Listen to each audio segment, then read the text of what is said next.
다 함께 기도드리심으로 하나님께 주일 예배 드리겠습니다. 역사를 주관하시는 창조의 하나님, 온 세상 주인이신 하나님께 예배 드립니다. 세상의 유혹에서 힘겨워한 저희를 주님의 손길로 새롭게 창조하여 주옵소서. 구하고 찾고 두드리면 열릴 것이라 하신 주님, 그 믿음으로 그 말씀 따라 살게 하옵소서. 그러나 우리의 욕심을 앞세우지 않게 하시고 먼저 하나님의 나라와 하나님의 의를 구하게 하옵소서. 한 어린이가 내어놓은 오병이어로 풍성한 잔치판을 만드신 하나님, 저희가 주님이 주신 삶에 감사하고 가진 것을 나누는 어린이의 믿음 갖게 하옵소서.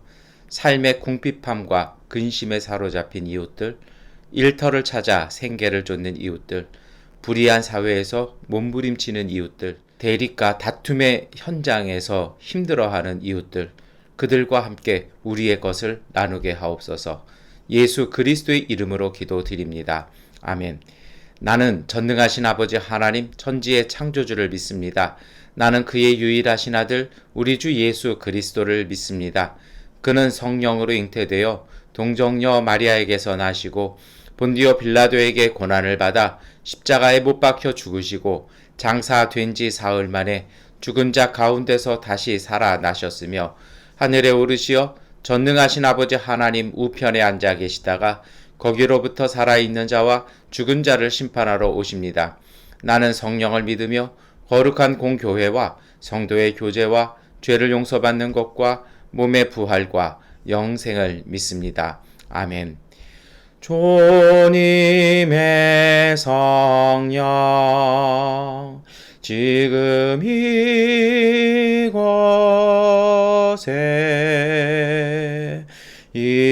임하소서.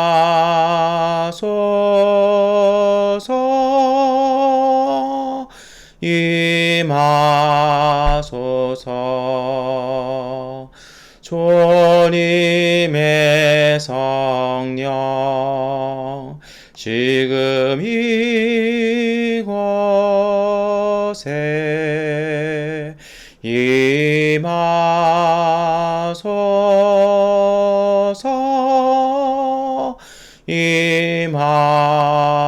임하소서. 알렐루야 알렐루야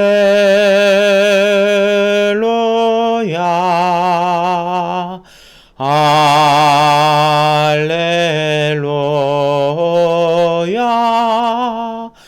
알렐루야 할렐루야 할렐루야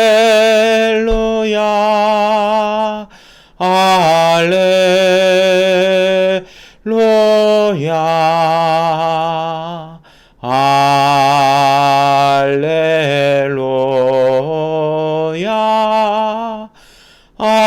할렐루야.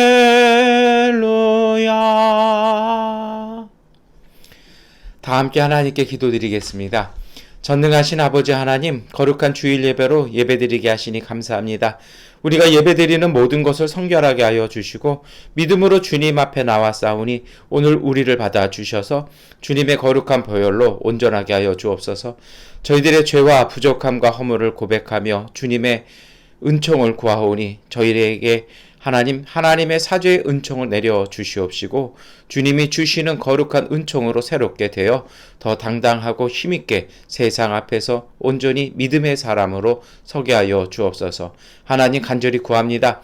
저희가 살아가는 땅의 모든 불안한 것 속에 하나님의 은총이 깃들어 있음을 보게 하시고 그 은총에 힘입어 하나님 우리가 불안을 이기고 은혜 가득한 믿음의 삶 살게 하여 주시옵소서. 경제와 정치와 또한 질병으로 인한 두려움이 아니라 하나님 그 속에서 하나님이 주시는 믿음과 지혜를 따라서 흔들리지 아니하는 하나님의 반석을 놓아갈 수 있게 하여 주시고 주님 우리에게 마음으로 지치며 마음의 걱정과 불안이 많아서 힘겨워하는 것이 아니라 그 모든 것을 주님의 은총 아래 흘려보낼 수 있는 믿음의 사람 되게 하여 주옵소서. 그러한 마음과 그 믿음으로 주님 주시는 은혜를 가득 담아서 온전히 하나님의 은혜 안에서 승리하며 이웃 살리고 세상을 구하는 믿음의 가족들 되게 하여 주옵소서.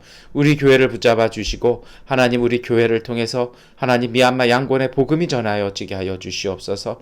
특별히 우리가 함께 모이지 못하지만 주님 은혜 주셔서 이제 다시 모이게 하여 주시고 가족들이 함께 어울려 예배하며 기도하며 서로의 은총들 받았던 그 은혜들을 나눌 수 있는 거룩한 교제가 있게 하여 주옵소서. 주님, 오늘 우리의 삶의 기도의 제목과 간구를 주 앞에 가지고 왔습니다. 주님께서 받아주셔서 가정마다 그리고 한 사람 한 사람마다 드려지는 그 마음의 간구와 기도에 응답하여 주시고 그 믿음으로 주 앞에서 말씀을 읽고 찬양하며 고백하오니 주님의 말씀과 주님의 은혜가 오늘 우리 가운데 이루어지게 하여 주옵소서. 예수 그리스도의 이름으로 기도드립니다. 아멘. 우리 기도를 들어주소서. 간절히 비오니 우리 기도를 들어주소서. 응답해 주소서. 우리 기도를 들어주소서. 간절히 비오니 우리 기도를 들어주소서. 응답해 주소서.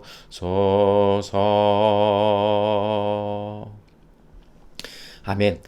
구약성서 예레미야서 31장 3절부터 10절까지의 말씀을 세번역번으로 봉독해 드리겠습니다. 나 주가 먼 곳으로부터 와서 이스라엘에게 나타나 주었다. 나는 영원한 사랑으로 너를 사랑하였고 한결같은 사랑을 너에게 베푼다.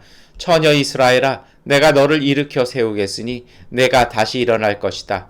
너는 다시 너의 소굴을 들고 흥에 겨워 춤을 추며 나오게 될 것이다. 내가 너로 다시 사마리아 산마다 포도원을 만들 수 있게 하겠다. 포도를 심은 사람이 그 열매를 따먹게 하겠다. 에브라임 산에서 파수꾼들이 어서 시온으로 올라가 주 우리의 하나님 앞으로 나아가자 하고 외치는 날이 반드시 올 것이다. 참으로 나 주가 말한다. 너희는 기쁨으로 야곱에게 환호하고 세계 만민의 머리가 된 이스라엘에게 환성을 올려라. 주님, 주님의 백성을 구원해 주십시오. 이스라엘의 남은 자를 구원해 주십시오. 이렇게 선포하고 찬양하여라. 내가 그들을 북녘 땅에서 데리고 오겠으며 땅의 맨 끝에서 모아 오겠다. 그들 가운데는 눈먼 사람과 다리를 저는 사람도 있고 임신한 여인과 해산한 여인도 있을 것이다. 그들이 큰 무리를 이루어 이곳으로 돌아올 것이다. 그들이 눈물을 흘리면서 돌아올 것이며 그들이 간구할 때에 내가 그들을 인도하겠다.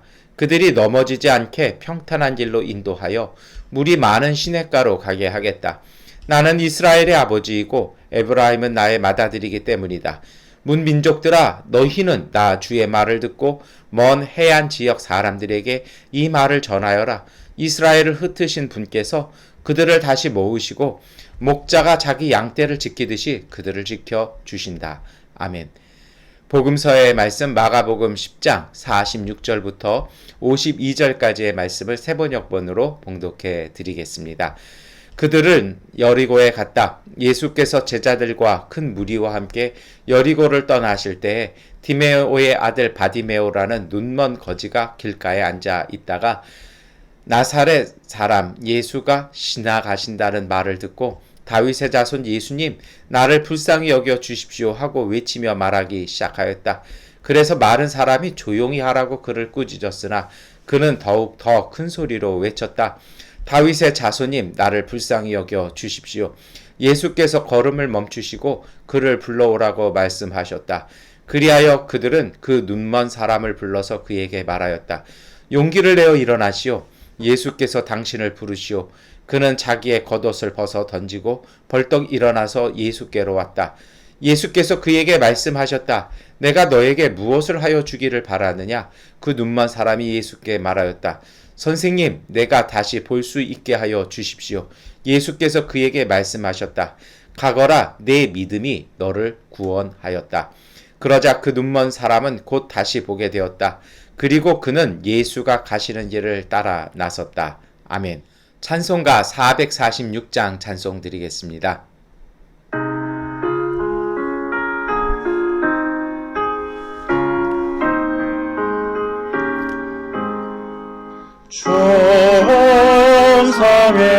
충성에는 참 기쁨 없도다. 날 사랑하신 주 늘 계시옵소서. 기쁘고 기쁘도다. 항상 기쁘도다.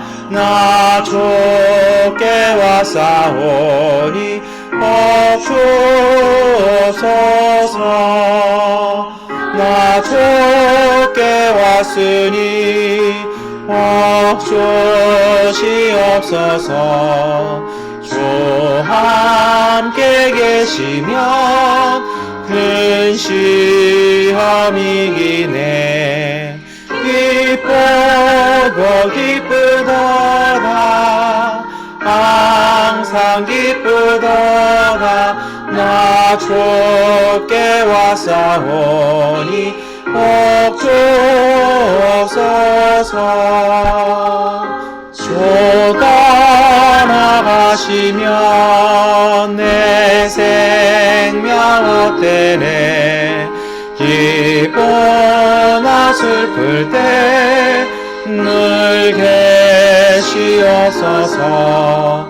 기쁘고 기쁘도다. 항상 기쁘도다. 나 주께 왔사오니 꼭 주옵소서.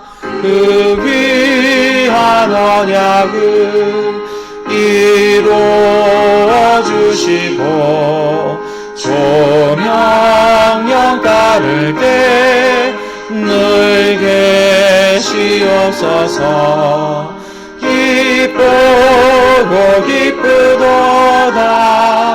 항상 기쁘도다. 나 주께 왔사오니 꼭 주옵소서. 아멘. 서신서의 말씀 히브리서 7장 23절부터 28절까지의 말씀을 한 목소리로 함께 읽겠습니다. 또한 레위 계통의 제사장들은 죽음 때문에 그 직무를 계속할 수 없어서 그 수가 많아졌습니다.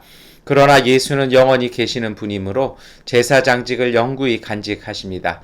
따라서 그는 자기를 통하여 하나님께 나오는 사람들을 완전하게 구원하실 수 있습니다. 그는 늘 살아 계셔서 그들을 위하여 중재의 간구를 하십니다. 예수는 이러한 제사장으로 우리에게 적격이십니다. 그는 거룩하시고 순진하시고 순결하시고 죄인들과 구별되시고 하늘보다 높이 되신 분입니다. 그는 다른 대제사장들처럼 날마다 먼저 자기의 죄를 위하여 희생 제물을 드리고 그 다음에 백성을 위하여 희생 제물을 드릴 필요가 없습니다. 그는 자기 자신을 바치셔서 단 한 번에 이 일을 이루셨기 때문입니다. 사람들에게 약점이 있어도 율법은 어쩔 수 없이 그들을 대제사장으로 세우지만 율법이 생긴 이후에 하나님께서 맹세하신 말씀은 영원히 완전하게 되신 아들을 대제사장으로 세웠습니다. 아멘. 참여하겠습니다. 이 말씀 따라 사는 동안 지치지 않게 하시고 이 말씀 따라 사는 동안 주님 나라 임하소서.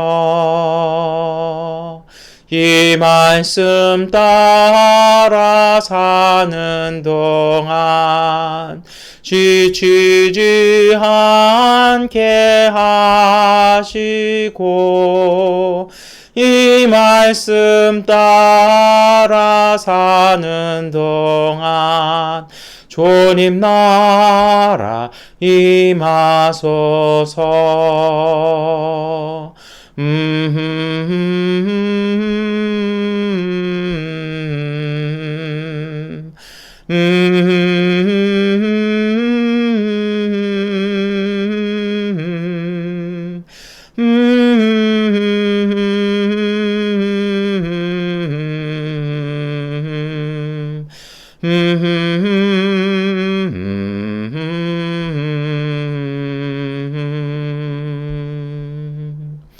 아멘.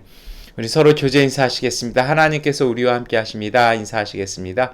하나님께서 우리와 함께 하십니다. 아멘. 오늘 저희는 성경 말씀 중에 구약 성경을 예레미야서를 읽었습니다. 원래 여러분 예레미야서 하면요, 대부분 이렇게 눈물의 선지 예레미야를 기억하시기 때문에 뭔가 이렇게 슬픔만 있고 탄식만 있을 거라고 이렇게 보통들 생각을 하세요. 그런데 사실 예레미야서의 그 본질은요, 눈물과 탄식과 멸망, 심판 이것이 아니라 위로의 메시지였습니다. 그래서 가장 핵심이 되는 곳이 우리가 읽었던 이제 예레미야서 30장부터 33장까지인데요. 이곳에 대해서 이제 성서학에서는 별명을 이렇게 딱 이렇게 붙여놨습니다. 코드네임을 붙였는데 그건 무엇이냐면 위로의 책이라고 이렇게 얘기를 합니다. 여기에는요, 이스라엘과 유다의 회복에 대한 예언이 이렇게 선포되어 있어요. 그래서 제가 말씀드렸습니다만 예레미야서 전체가 이렇게 슬픔, 눈물, 탄식 이렇다라고 이렇게 우리가 보통 알잖아요. 그런데 이게 왜 이게 있냐면요, 위로 때문에 있는 것입니다. 그러니까 하나님의 심판이나 하나님이 주시는 눈물이 이렇게 멸망과 죽음을 위한 눈물만은 아니라는 것입니다. 그것을 통해서 백성들이 더 성숙해지고 더 깨달음을 통해서 돌아올 것이라는 것입니다. 그것이 바로 남은 백성이 돌아온다라는 오늘 우리가 읽었던 부분의 말씀이죠. 근데 우리가 이 부분을 생각하면 그래요. 이 세상이 어떤 세상입니까? 강한 자만이 살아남는 세상이잖아요. 그래서 성경에서 남은 백성이 돌아올 것이다 이러면 강한 사람들만이 돌아올 것이다 라고 생각을 합니다. 그리고 예수님 때에 유대도요 그렇게 생각을 했어요. 그래서 바리새인들만 해도 그 시대에 강한 사람들, 뭔가 좀 권력이 있고요, 나름대로 자기 삶 이상을 유지할 수 있는 사람들, 우리 시대 언어로 얘기하면 중상 이상입니다. 그러니까 먹고 살 만한 사람들, 일하지 않아도 되는 그런 강한 사람들 뿐이었습니다. 그런데 이 예레미야서의 말씀은요, 이것이 왜 위로의 책이라고 그러냐면 하나님께서 말씀하시는 남은 자는 세상이 말하는 그것과 다르다라는 것입니다. 여기에는요, 유대뿐만이 아니라 이미 멸망해버린, 그래서 성경에는 에브라임이라고 불렸던 북이스라엘까지 포함되어 있었습니다. 그러니까 뭔가 지경이 넓어지는 것이죠. 우리 한번 다시 볼까요? 예레미야서 31장 8절 말씀 우리 함께 읽겠습니다. 내가 그들을 북녘 땅에서 데리고 오겠으며 땅의 맨 끝에서 모아오겠다. 그들 가운데는 눈먼 사람과 다리를 저는 사람도 있고 임신한 여인과 해산한 여인도 있을 것이다. 그들이 큰 무리를 이루어 이곳으로 돌아올 것이다. 아멘. 좀 다른 게 있잖아요. 이게 돌아오는 여정이고요, 남은 사람이 누구냐라는 겁니다. 그랬더니 어떤 얘기들이 있습니까? 아주 그냥 강조해서 탁 콕 집어서 이렇게 언급하는 사람들이 있죠. 어떤 사람들이냐면 임산부, 눈먼 사람, 다리 저는 사람들. 다시 말하면요, 이 사람들은요 길 떠나기에 적당하지 않습니다. 왜요? 도움이 필요하고요, 이 사람들이 끼면은 행렬은 늦어지고 정말 많은 수의 사람들이 이분들을 케어해야 되기 때문에 행렬에는 어울리지 않습니다. 그래서 세상에서는 또 우리 시대에는 이런 분들을 소외된 약자들이라고도 이렇게 불릴 수 있습니다.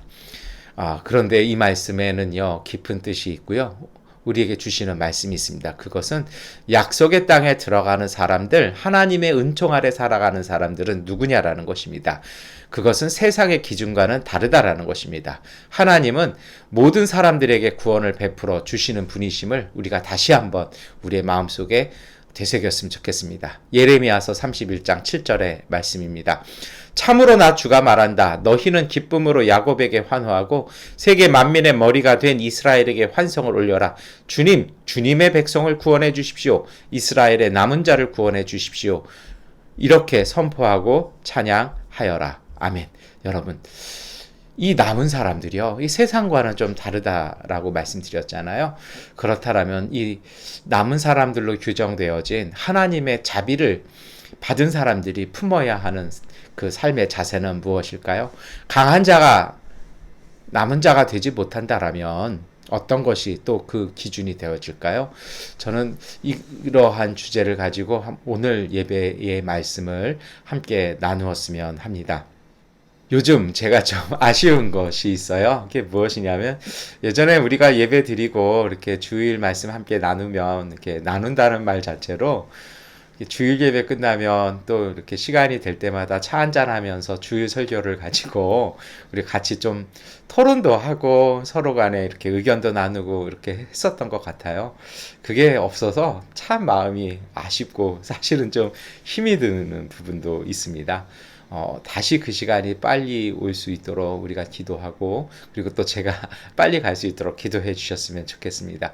여러분, 오늘 우리가 읽었던 이 예레미야의 예언이요, 히브리서에서는 이루어진 것으로 선포가 되어집니다. 히브리서 7장 25절의 말씀인데요. 따라서 그는 자기를 통하여 하나님께 나아오는 사람들을 완전하게 구원하실 수 있습니다. 그는 늘 살아 계셔서 그들을 위하여 중재의 간구를 하십니다. 히브리서에서는요, 예수님을 통해서 이것이 이루어졌다라고 이야기합니다. 그러니까 예수님께서요, 남아있는 사람들, 그리고 그 남아있는 사람들 중에 어떤 사람들이 있었음을 예레미야가 예언했습니까? 소외된 사람들, 뒤처진 사람들이었죠. 그러나 뒤처졌든 소외가 되었든 성경은요, 예수님께 나온 사람들에게 이것이 이루어졌다라는 것이고요. 그리고 정말 이 예언을 품고 살아가는 사람들, 하나님의 은총을 품는 사람들이 가져야 될 것은요, 삶에 뒤처지고 지친 사람들의 대변인이 되어 주시는 예수님에 대한 희망, 그 믿음이 그 남은 자의 기준이라고 오늘 우리에게 알려주십니다. 오늘 이러한 이해를 바탕으로 해서 우리 복음서의 말씀을 함께 나누어 보도록 하겠습니다. 복음서에는요, 예수님께서 만났던 사람들, 그리고 예수를 만났던 사람들이 나옵니다. 왜 예수님이 만났던 사람, 예수를 만났던 사람이냐고요? 예수님은 누구나 다 만나셨습니다. 그런데 예수님을 만났던 사람들 중에 그 평가가 서로 다른 것 같아요. 그래서 객관적으로는요, 예수를 만났던 사람이라고 이야기할 수 있을 것 같습니다. 왜 이런 얘기를 하냐면요, 이러한 이해가 되어야 그 다음에 논의들이 가능할 것 같습니다. 오늘 우리가 읽었던 마가복음에는요, 바디메오라는 사람 잘 알죠? 우리 옛날 찬양 가사에도 눈을 떴다네 하면서 이렇게 나오는 바디메오라는 사람이 나옵니다. 그런데 참 그래요. 그의 본명이 아무도 몰라요. 왜 그러냐면요, 이 사람의 이름이 바디메오잖아요. 근데 이 바라는 건 누구의 아들이라는 것이죠. 그래서 베드로의 아들, 베드로를 이름 부를 때 예수님께서 뭐라 부르셨습니까? 바요나 시모나 이렇게 하잖아요. 그럼 번역한 무슨 뜻이냐면 요나의 아들 시모나라는 겁니다. 그러니까 사실은 이게 성을 따라간다라고도 볼 수 있어요. 그러면 원래 규정은 어떻게 되냐면 바디메오 하면은 티메오의 아들, 그러면 사실은 그 뒤에 그 사람의 본명이 나와야 돼요. 근데 오늘 이 바디메오는 이름이 나오지 않습니다. 사실 성경에 없으니 아무도 그의 본명을 모릅니다. 이것이 왜 그럴까요? 그 당시엔 분명히 이름이 있었을 때 이게 사라져버렸던 것이죠. 여기에는 아마도 그의 상황이 있었던 것 같습니다. 그는 시각장애인이었어요. 그리고 거지였습니다. 그 당시에 거지는 사회적 약자고 버려진 사람이었습니다. 사회 구성원으로서 자기의 삶을 살아가지 못하는 사람이기에 그들의 이름은 기록되지 않습니다. 그리고 그는 시각장애인이었죠. 그 당시에는요, 시각장애인은 죄악의 결과에 대한 하나님의 징계를 이야기합니다. 그러니까 죄 많은 사람이었다라고 사회에서는 그를 불렀기 때문에 이름이 없습니다. 참 어찌 보면 그래요. 자기 이름이 없어요. 이것이 사실은 오늘 우리의 모습이 아닐까도 생각을 합니다. 우리가 그럼 죄인이고 우리가 사회적 약자고 근데 솔직히 저는 그런 것 같아요. 제가 그렇다라는 거예요. 무슨 얘기냐면요. 제 자신에게서 대해서 이렇게 내세울 것이 마땅히 없더라고요. 굳이 없어요. 어디 가서 이렇게 지난 몇 주 전에 이렇게 녹화를 할 일이 있었습니다. 무슨 세미나 녹화를 하나 했는데 저를 소개할 이렇게 프로필을 달라고 그러는데 마땅히 뭐 내밀 게 없어요. 목사로서도 좀 이게 별 볼일 없는 것 같고, 뭐 선교사로서도 별 볼일 없고, 그 유일하게 붙어 있는 호칭이 그건데 그것도 없는 것 같고 좀 그랬습니다. 그것뿐만이 아니고요. 이 바디메오는요. 그리고 제 자신도 그런 것 같아요. 참 잘못한 것만 자꾸 생각나고요. 보잘것 없어요. 그러다 보니까 뭐 어디 가서 제 이름 이렇게 하면 누가 알아주지도 않고, 그래서 구글에다 제 이름 검색하시면 중국에서 순교하신 그 목사님 성함만 나와요. 그래서 그것 때문에 많은 분들이 저보러 신변의 안전을 물어보신 적도 있는데, 그분은 참 귀한 일 하셨더라고요. 근데 마땅히 전 없더라고요. 그것뿐만이 아니라 제가 요새 자꾸 느끼는 게 제 과거가 오늘과 미래를 가려버리는 것 같아요. 자꾸 과거에 있었던 일, 제가 살았던 삶의 모습들 때문에 한정되어 있고 제 자신 안에 갇혀버려 있다라는 그런 느낌을 많이 받을 때가 있습니다. 그래서 사실은 오늘 복음서의 이 마가복음의 바디메오를 설교를 해야 되나 말아야 되나 하고 한 일주일간 정말 몸부림을 쳤어요.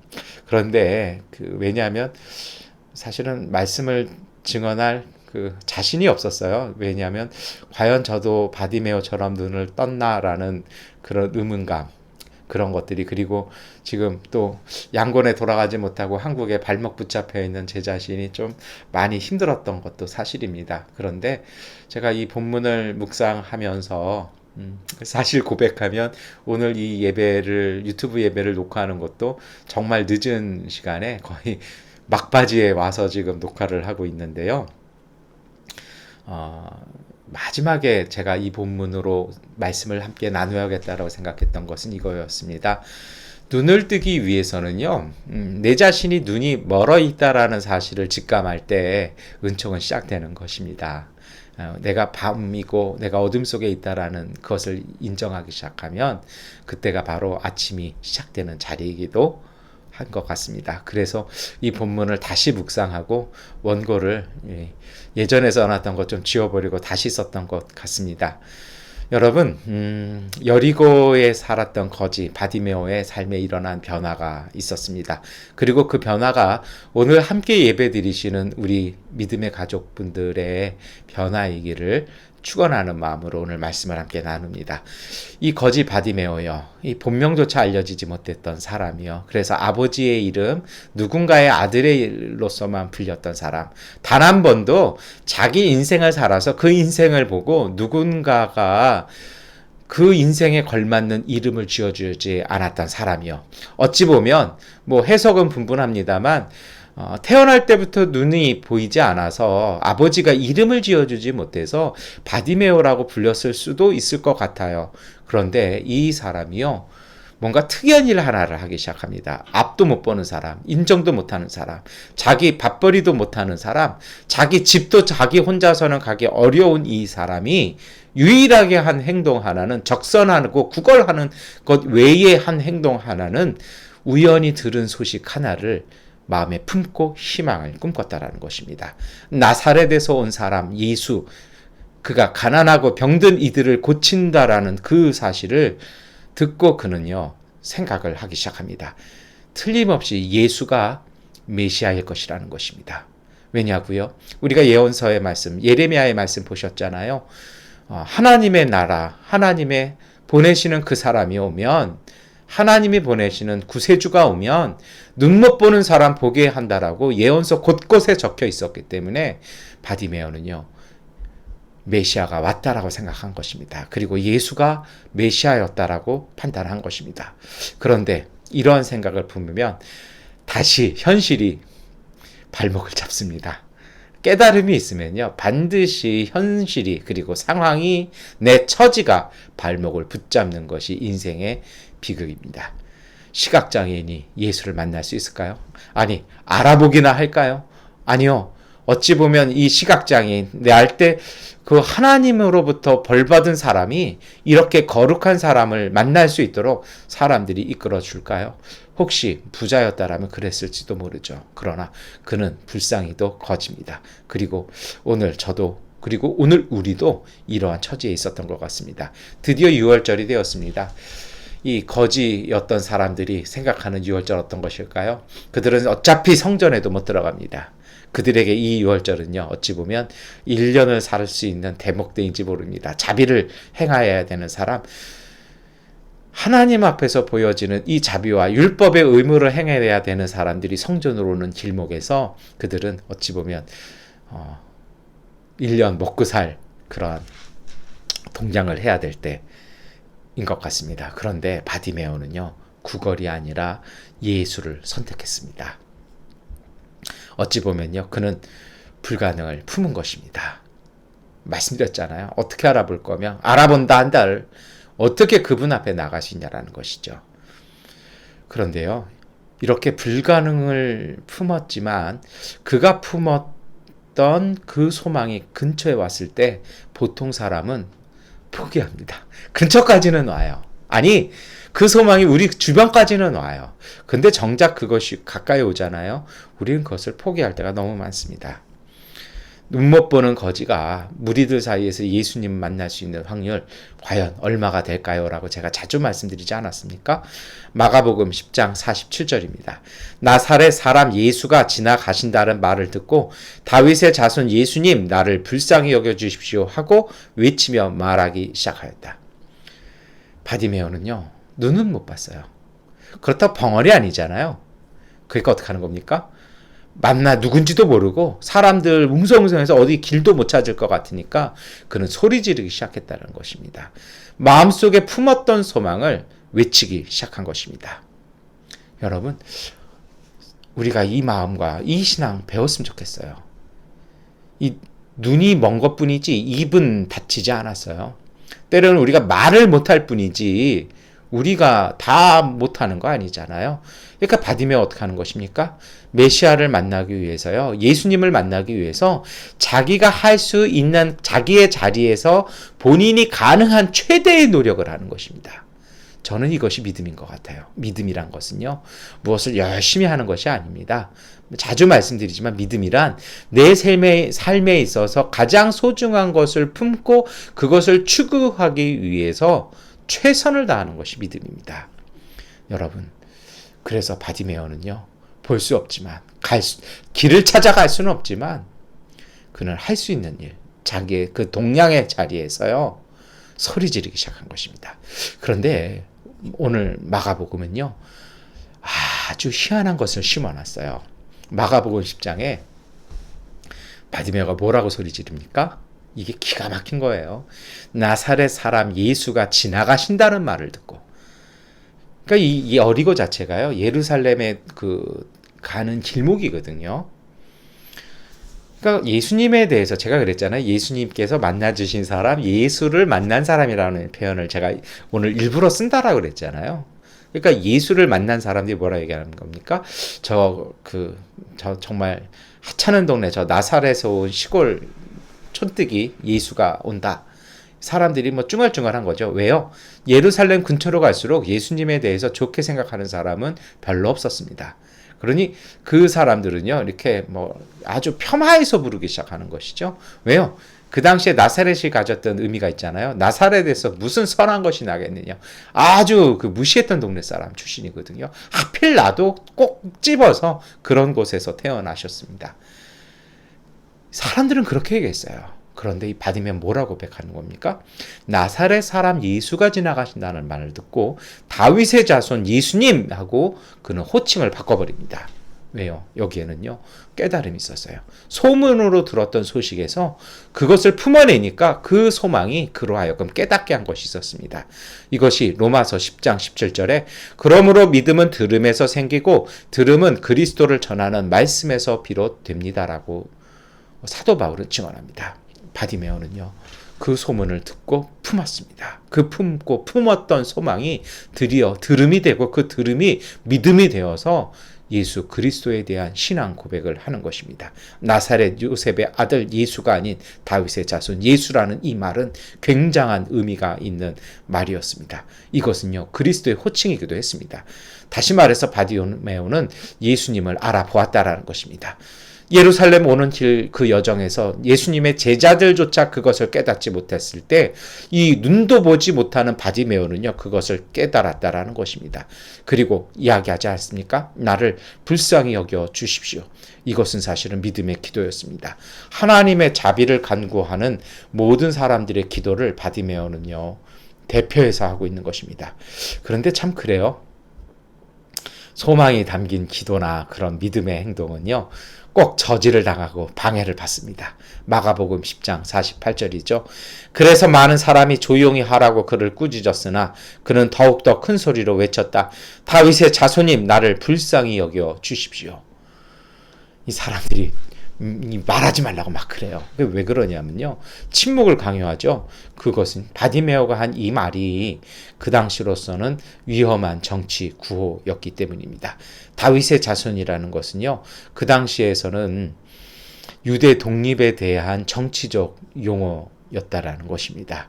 이것이 그 당시에는요, 메시아에 대한 간절한 호칭이었습니다.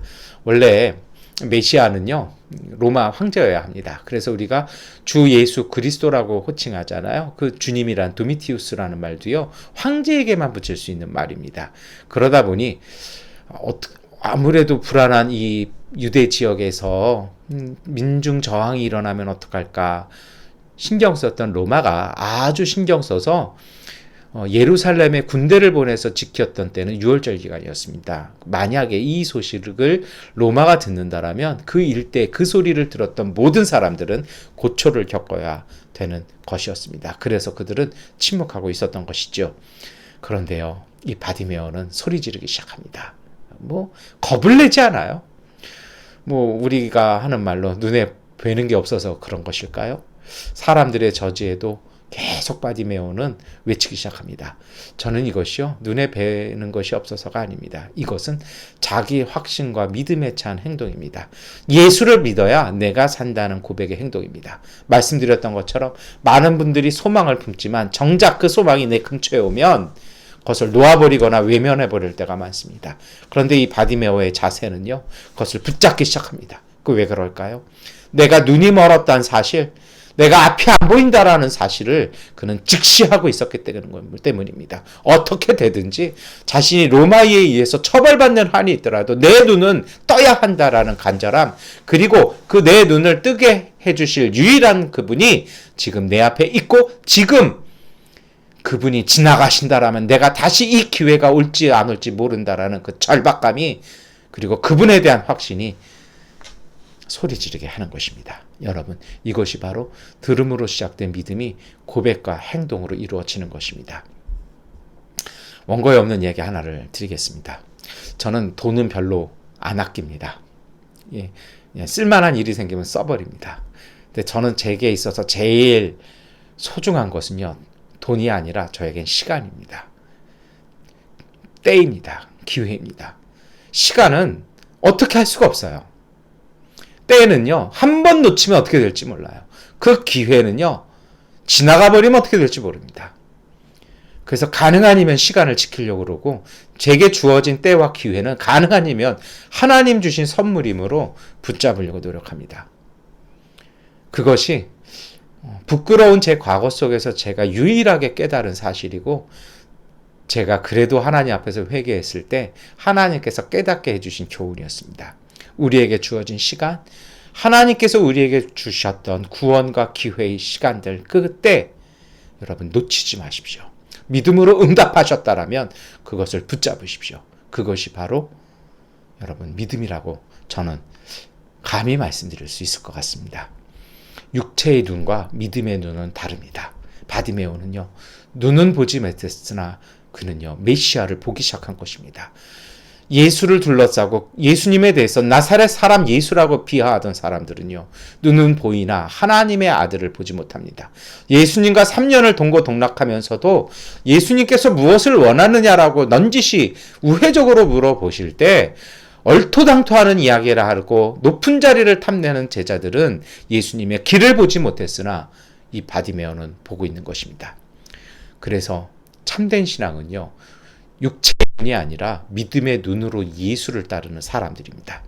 사람들의 방해 속에서 바디메오의 이 소리는, 이 믿음의 고백은요, 이 기도는요, 이어지고 있는 것입니다. 이것이 바로 믿음의 기도가 갖는 자세인 것입니다. 그리고 그 소리가 예수님의 발걸음을 멈추어 세웠습니다. 예수님은요, 간절하고 진실한 외침을 들으십니다. 우리가 히브리서에서 고백하고 읽었던 것처럼 예수님은 중보자 되셔서 하나님 앞에 나오는 사람들을 위하여 친히 간구하시고 일하시는 분이십니다. 우리가 하나님을 부르고 예수 그리스도 앞에 나올 때 예수님은 우리를 외면하지 않으십니다. 저는 이 말씀 읽으면서 굳이 이 본문을 설교해야겠다라고 생각하고 원고를 써놨던 원고 지워내고 다시 바디메오의 이야기로 다시 원고를 써내갔던 것은 이것입니다. 우리가 과연 지금 이 시간에 바디메오와 같은 열망과 이러한 믿음의 열정이 우리에게 있느냐라는 것입니다.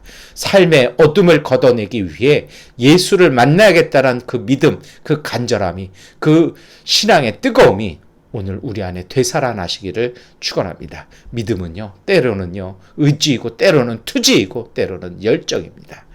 기도는 투지로 하나님을 찾아가는 것이고 부르는 것일 것입니다. 이 소리를 들으신 예수님께서 이제는 바디메오를 불러주십니다. 마가복음 10장 49절입니다. 예수께서 걸음을 멈추시고 그를 불러오라고 말씀하셨다. 그리하여 그들은 그 눈먼 사람을 불러서 그에게 말하였다. 용기를 내어 일어나시오. 예수께서 당신을 부르시오. 그는 자기의 겉옷을 벗어 던지고 벌떡 일어나서 예수께로 왔다. 여러분, 여기도 보세요. 이름이 안 나와요. 그냥 눈먼 사람이라 나오잖아요. 그리고 겉옷을 벗어 던지고 벌떡 일어나서 가잖아요. 조금 전까지는 제가 이것이 참 불쌍한 처지라고 말씀드렸잖아요. 근데 벌떡 일어나서 예수께로 갔다. 왔다. 히브리서의 예언이 성취된 것이죠.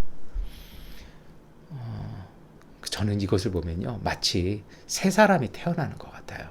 이름도 없고 겉옷을 벗어 던졌으니 거의 그 당시 패션으로는 속에 없습니다. 가난한 사람이 뭐가 있겠어요. 어렸을 때 태어날 때 이렇게 태어나잖아요. 새로운 생명이 시작되는 것입니다. 용기를 내어 일어나시오. 사람들이 얘기하기 시작합니다. 저는 그렇게 생각해요. 이것이 바로 예수의 복음을 전하는 교회 공동체의 목소리고 복음이어야 할 것입니다. 이제 이 예수님의 부름 앞에서 겉옷을 내어 던진 바디메오는요, 자신의 삶을 던지고 예수를 향해 갑니다. 겉옷이라는 게 다들 잘 아시겠습니다만 그에게는 전 재산이고 유대 땅에선 정말 있어야 할 것이고, 이거는요 담보물로도 안 돼요. 이거 받고 돈을 빌려주면 저녁 되면 겉옷을 돌려줘야 될 정도예요. 필수적인 거죠. 자기의 삶을 던져버린 것입니다. 과거와 오늘을 던지고요, 바디메오는 예수님을 향해 간 것입니다. 그렇게 할 수 있었던 그 용기의 출발은 어디서 오는 것입니까? 예수님의 부름 때문입니다. 겉옷을 던졌다라는 것은요, 이제 내 삶을 주님께 맡기겠다라는 것입니다. 그림자에서요, 빛을 향해서 불안한 오늘을 던져버린 것입니다. 오늘 이러한 믿음으로 이 예배를 통해서 다시 회복되시기를 축원합니다. 선생님, 제 눈을 뜨게 해 주십시오. 마가복음 10장 51절의 고백입니다. 근데 여기에 나오는 이 선생님이라는 말이요, 그리스어 성경에는 랍본이라고 되어 있습니다. 이 랍본이라는 말은 성경에 딱 2번 나옵니다. 막달라 마리아가 나의 선생님 할 때 그걸 랍본이라고 부르잖아요. 거기에는 이 랍본이라고 이렇게 딱 가로치고 나오거든요. 근데 이 랍본이라는 말은요, 보통 선생님이라고 얘기하는 이 랍비보다는 더 친밀한 인격적 관계를 이야기합니다. 그러니까 굳이 이거를 정중하게 번역하면 나의 선생님, 뭐 나의 주님으로도 할 수 있어요. 그런데 이게 좀 사실은 안 와닿죠. 이거는요, 요즘 우리 그 중학생들, 고등학생들이 자신이 좋아하는 선생님들, 자기가 친한 선생님들한테 뭐라고 해요? 쌤 이러잖아요. 그럼 이게 선생님이지만 사실 존칭은 아니거든요. 줄이면서 쌤 하면은 아주 친근한 표현으로 이렇게 학생들이 아무한테나 쌤 하지는 않아요. 뭔가 좀 편해 보이는 선생님, 친하고 서로 이렇게 마음 터놓고 할 수 있고, 이렇게 뭐 장난도 좀 칠 수 있는 선생님한테 쌤 하거든요. 이게 라본이에요. 그러니까 바디메오는 예수님을 처음 만났는데 뭐라 얘기하는 겁니까? 라본이라고 쌤하고 부르는 건요. 무슨 뜻입니까?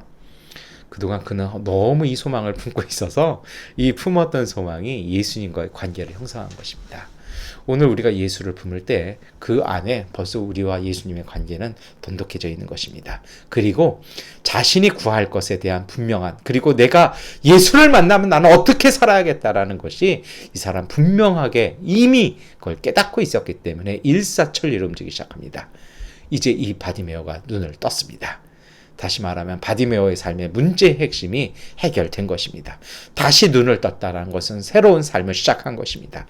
이 믿음의 기도는요, 이렇습니다. 새로운 삶의 문을 열어가는 힘이 되는 것이 바로 이 믿음의 기도에서 시작되는 것입니다. 오늘 우리에게는 새로운 삶이 필요합니다.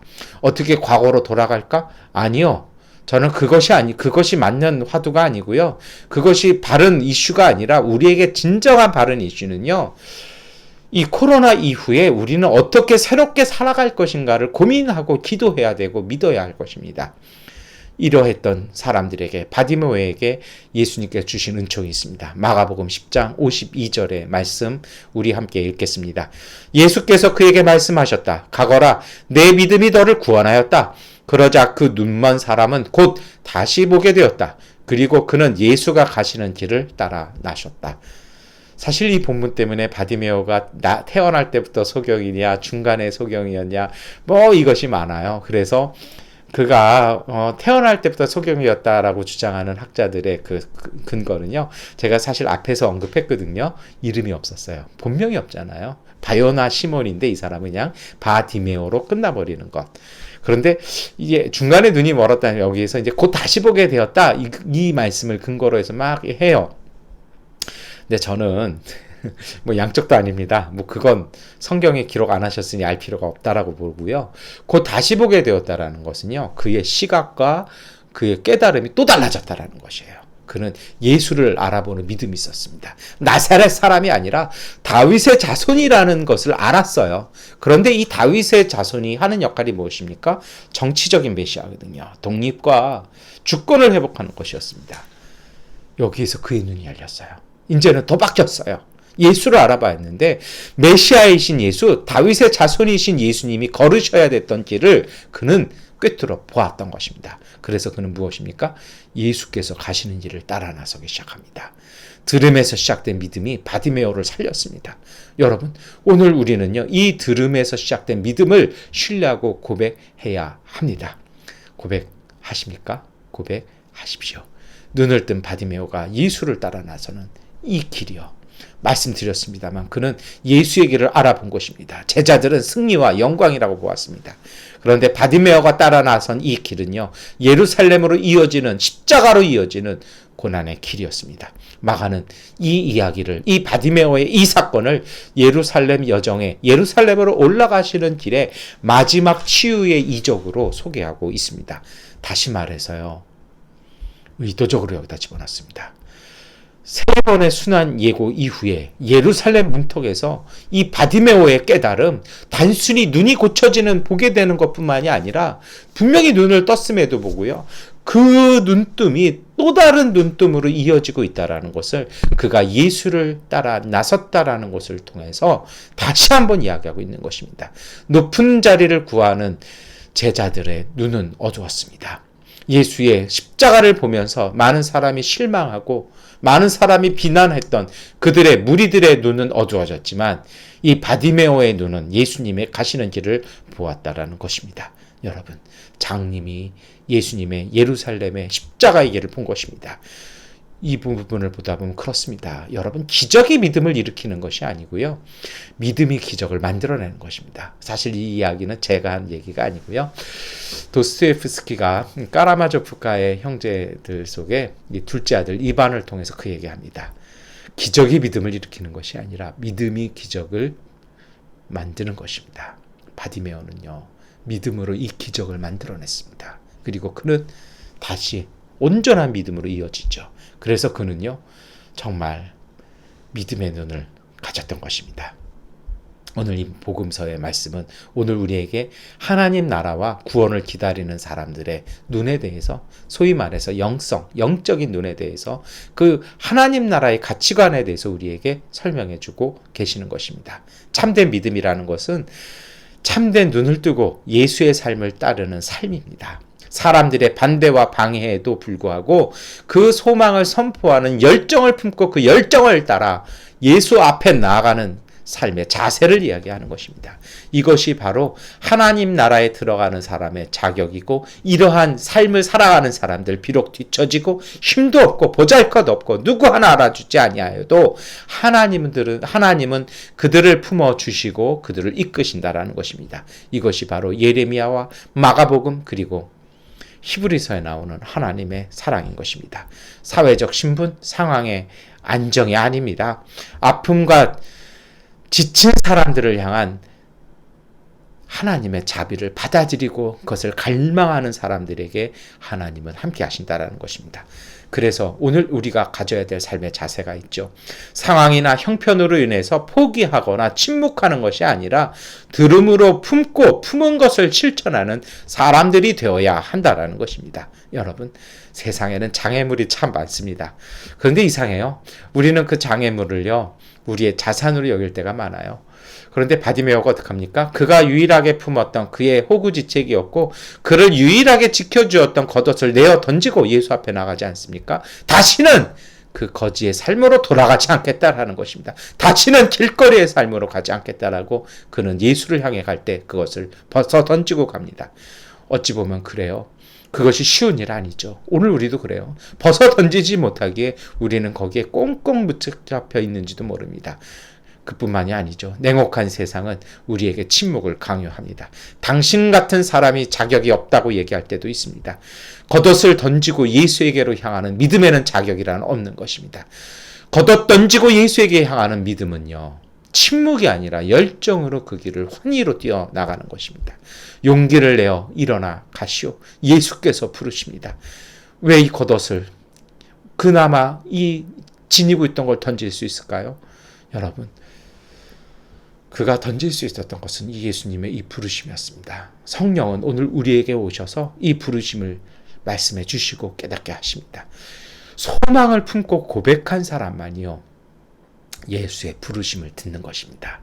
예수께서는 간구에 외면하지 않고 응답해 주십니다. 가라, 내 믿음이 너를 살렸다. 포기와 침묵을 견디어내고 그 고백을 통해서 자라난 믿음이 바디메오의 삶을 다시 태어나게 한 것이고요, 오늘 우리를 새롭게 하는 것입니다. 그래서 정말 중요한 것이 있습니다. 세상 속에서요, 이러한 정말 어이없는 상황 속에서요, 내면과 진심에서 소중히 품어낸 믿음은 정말 소중한 것입니다. 오늘 예수님께서 바디메오에게 주셨던 은총, 바디메오가 다시 보게 되었습니다. 이 다시 보았다라는 말이 사실은 그리스어는 아나블레포라고 얘기합니다. 근데 이 아나블레포라는 말 때문에 이게 사실 다시 본다라는 말이거든요. 이것 때문에 아까도 말씀드렸습니다만 중간에 눈이 먼 것이다 뭐 이런 논쟁이 벌어졌는데요. 그건 좀 틀린 해석이에요. 이 아나블레포는요, 깨달은 거예요. 그리고 더 정확하게 얘기하면 우러러보는 것입니다. 그 신적 경외심을 보기 시작했다는 뜻이에요. 다시 말해서 그는요, 하늘을 향해서 눈을 뜬 것입니다. 위를 향해서요, 하나님 나라를 보게 되어서 그것을 보았기 때문에 그는 예루살렘 십자가로 이어지는 예수의 길을 따라 나선 것입니다. 이제 설교를 마무리하겠습니다. 삶의 고민과 문제를 자산으로 여기고 그 속에서만이 우리가 살아갈 수 있다고 생각해서 그 겉옷 꼭 입고 있는 우리에게요, 예수님 오십니다. 이름도 상실해버렸고 누군가의 도움으로 살아가는 사람들입니다. 자신을 규정하는 누군가의 기준과 그 장애물들 속에서요, 내일을 볼 수 없고 오늘이 보이지 않는 삶을 오늘 우리가 살고 있는 것 같습니다. 그러나 여기에 하나님은 오시고 하나님은 불러주십니다. 하나님은 미리 말씀도 해주셨습니다. 이제 우리가 가져야 될 삶은요, 겉옷을 부여잡는, 구차한 겉옷을 부여잡는 것이 아니라 소망을 포기하지 않고 품어가는 신앙이 우리 가운데 있어야 됩니다. 이것이 바로 믿음이고, 이 믿음이 필요한 세상을 우리는 살아가고 있습니다. 우리가 품은 소망이 바로 예수 그리스도에게로 인도하는 길이 되는 것입니다. 구원과 회복은 멀지 않습니다. 항상 우리 주변에 있습니다. 이제 외면하지 마시고 소심하셔서 놓아버리지 마시고 더욱 붙잡고 더욱 끌어안아 보시는 믿음의 열정 품으시기를 바랍니다. 우리가 소망 품고 고백할 때요, 우리 안에 있는 어둠은 사라지는 것입니다. 삶의 힘을 다해서 그 소망을 품어나가는 우리의 그 믿음이 우리의 삶에 변화를 주시는 예수님의 은총을 만나게 하는 통로가 될 것입니다. 어둠에, 그리고 그 거짓에 속지 않고 눈을 뜨고 깨어나기 위해서 우리가 더욱 예수 그리스도 앞에 나가야 할 것입니다. 예수님은 우리를 불러주시고 우리의 눈을 뜨게 하십니다. 여러분, 정말 사랑하는 여러분, 이제 우리 안에 담긴 이 소망을 따라 입술을 열어 고백하고 우리도 함께 삶을 살아가시기를 축원합니다. 하나님의 아들, 우리의 구주 예수 그리스도, 그분께서 오늘 우리에게 자비를 베풀어 주십니다. 그러니 이제 우리 한번 고백합시다. 하나님의 아들 예수 그리스도, 우리의 주님, 저에게 자비를 베풀어 주십시오. 내 믿음이 너를 살렸다. 주님은 우리에게 분명하게 말씀하십니다. 기도하겠습니다. 주님, 저는 디메오의 아들 눈먼 거지 바디메오입니다. 장애아이다가 돈도 없습니다. 저는 사람들 앞에 나설 수도 없고 나설 때마다 부끄러움을 주체할 길도 없습니다. 사람들과 어울린 적도 없고 대신 동정의 대상이나 놀림의 대상이 되었을 뿐입니다. 이제 한숨도 눈물도 다 말랐습니다. 이렇게 살아서 무엇하나 죽음이 오히려 복이라는 생각을 수없이 했습니다. 하나님이 왜 나를 세상에 보내셨는지 속히 거두어 가시라는 기도를 수없이 드렸습니다. 어느 날 햇살이 따사로운 어느 봄날, 여리고 성밖 길목에서 사람들에게 구걸하고 있던 그 어느 날, 나사렛 예수가 지나간다는 말을 듣고 외쳤습니다. 다윗의 자손 예수여, 나를 불쌍히 여겨 주십시오. 그분은 나에게 물었습니다. 내게 무엇을 하여 주기를 원하시오? 저는 대답했습니다. 선생님, 보기를 원합니다. 저는 이런 말씀을 들었습니다. 가시오, 그대 믿음이 그대를 구원했소. 그 이후로 저는 깨달았습니다. 눈으로만 세상을 보는 것이 아니라 오히려 온 영혼으로, 온 몸으로, 온 존재로 본다는 것을, 저를 세상에 보내신 하나님께 찬송과 영광을 돌려야 한다는 것을 알게 하셨습니다. 그러하오니 주님, 이제 저희가 세상을 다시 보고 우리 가운데 오셔서 우리를 불러주시고 우리를 고쳐주시고 회복해 주시는 주님 앞에 나아가 세상 향해 담대히 하나님 나라 사람으로 온전히 서게 하여 주옵소서. 예수 그리스도의 이름으로 기도드립니다. 아멘. 찬송가 406장 찬송 드리겠습니다. 고난의 영혼 편히 쉴 것과 풍랑이로도 안전한 포구 폭풍까지도 다스리시는 주의 영원한 팔 의지해 주의 영원하신 팔 함께 하사 항상 나를 붙드시니 어느 곳에 가든지 요동하지 않음은 주의 팔을 의지함이라. 세상 친구들 나를 버려도 예수는 함께 동행함으로 주의 은혜가 충만하리니 주의 영원한 팔 영원하신 팔 함께 하사 항상 나를 붙드시니 어느 곳에 가든지 요동하지 않음은 주의 팔을 의지함이라. 나의 믿음이 연약해져도 미리 예비한 힘을 주시며 위태할 때 don보하시는 주의 영원한 팔 의지해 주의 영원하신 팔 함께 하사 항상 나를 붙드시니 어느 곳에 가든지 요동하지 않음은 주의 팔을 의지함이라.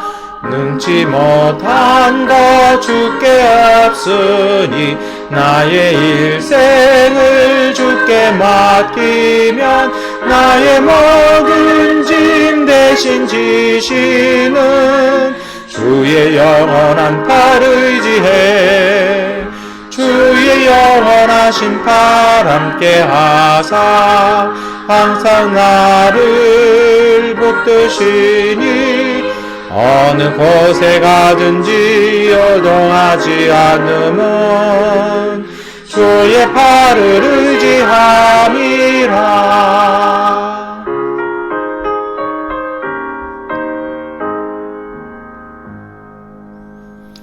교회 소식 말씀드리겠습니다. 우리 이번 한 주간 함께 기도해 주실 때 우리 미얀마에 우리 정치적으로 경제적으로 또 그리고 코로나가 잘 안정을 찾아갈 수 있도록 더 큰 어려움이 아니라 이제는 위로와 회복이 임하게 해달라고 우리 함께 기도하심으로 한 주간 생활하시고 기도해 주시기 바랍니다. 주기도문송 찬송하시겠습니다.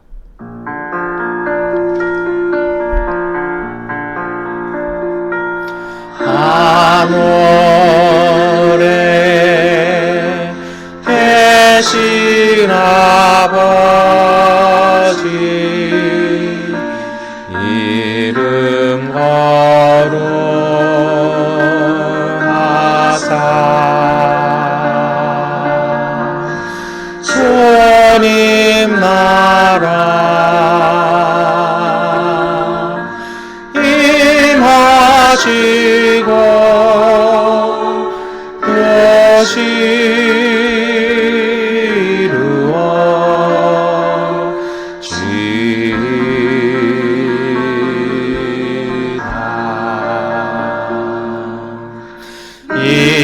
일용할 양식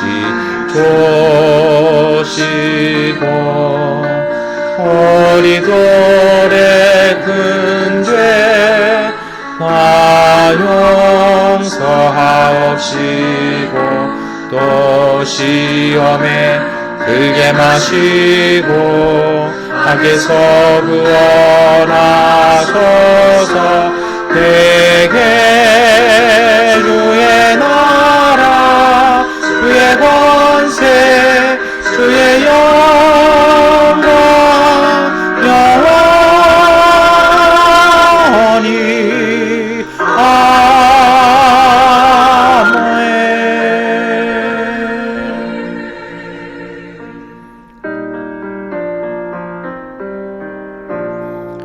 전능하신 아버지 하나님, 우리 믿음의 가족들, 또 우리 교회 가족들이 주님을 사랑하는 마음, 주님의 은혜를 사모하는 마음으로 예배 드리며 예물을 드렸습니다. 오늘 우리의 예배와 예물을 온전히 받아 주시옵소서. 주의 예물 또한 11조 감사, 선교와 구제, 헌금 주 앞에서 온전히 받아주심을 통하여 우리가 살아가는 이 땅 위에 소외되고 아프고 힘들어하는 이들에게 소망과 복음이 전하여 지게 하여 주옵소서.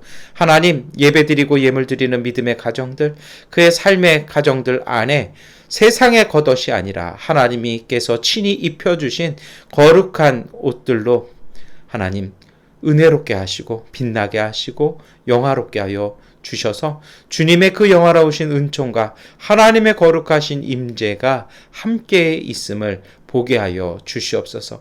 믿음으로 드려진 기도와 간구 가운데 응답하여 주시고 자녀들로 하여금 믿음의 길 걸어가게 하시며 부모님들에게 건강함과 온전함으로 주 앞에 생활하게 하여 주시옵소서.